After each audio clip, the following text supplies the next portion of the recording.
So I'm totally sitting in my bathtub answering your questions because this is where I get the best lighting. But Tumblr questions. Woohoo! Who's excited? First question. Stranded on an island, you can bring one album, one movie, one book. What would they be? My album would be God Damn It by Alkaline Trio. Great album. My movie would be Beetlejuice. Great movie. I could literally watch that movie like a million times in a row and then be like, oh, I totally want to watch that movie again and watch it again for 1,000,002 times in a row. Totally just dropped my paper. Book.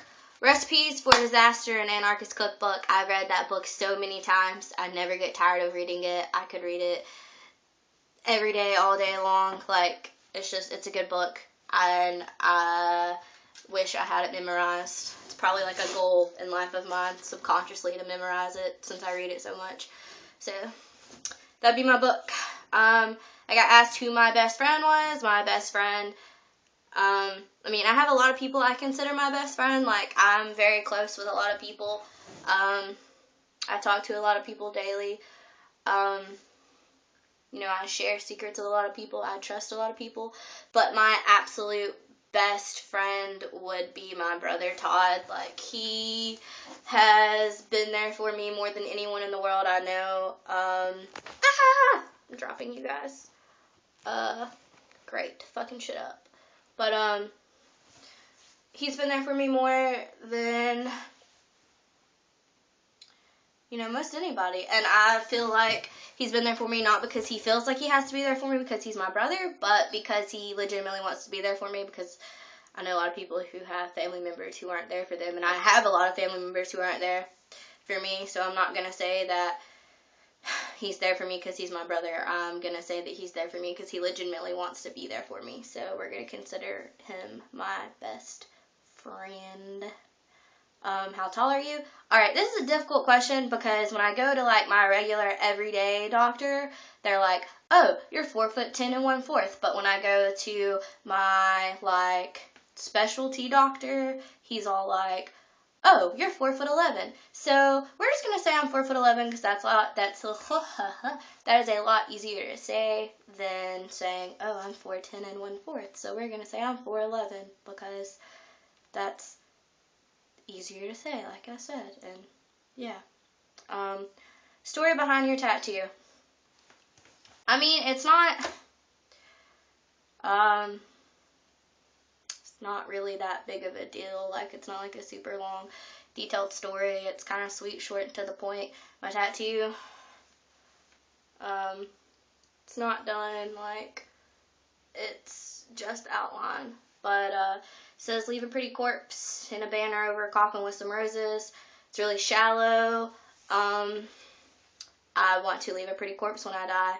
And I used to self-harm. Like, I've got a lot of scars. I used to cut, I used to burn, stupid, typical teenage angst bullshit.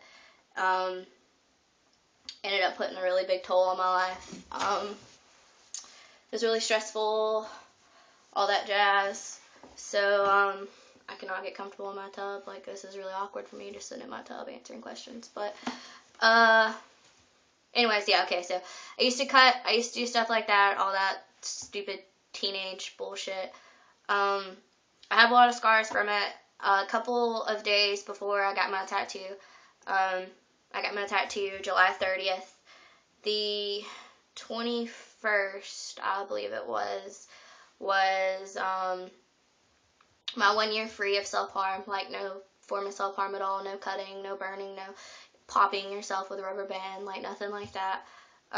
So I decided that I was gonna get a tattoo to cover my scars. That way, when I look down, I still have the memory of how far I've come, and I still have the knowledge of what I used to do, but it'll be covered now, so it's not the first thing people ask me about.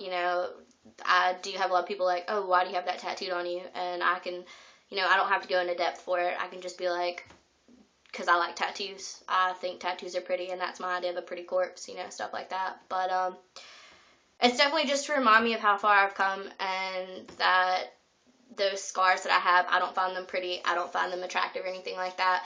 And so to never go back to doing it, I guess, is the best way to put it. You know, emotional, cliche, bullshit, blah, blah, blah. I lived a rough life and it's not rough anymore, and bullshit like that. So, yeah, that's all your questions. If I didn't answer your question, it was probably because it was stupid and didn't deserve an answer. So, yeah.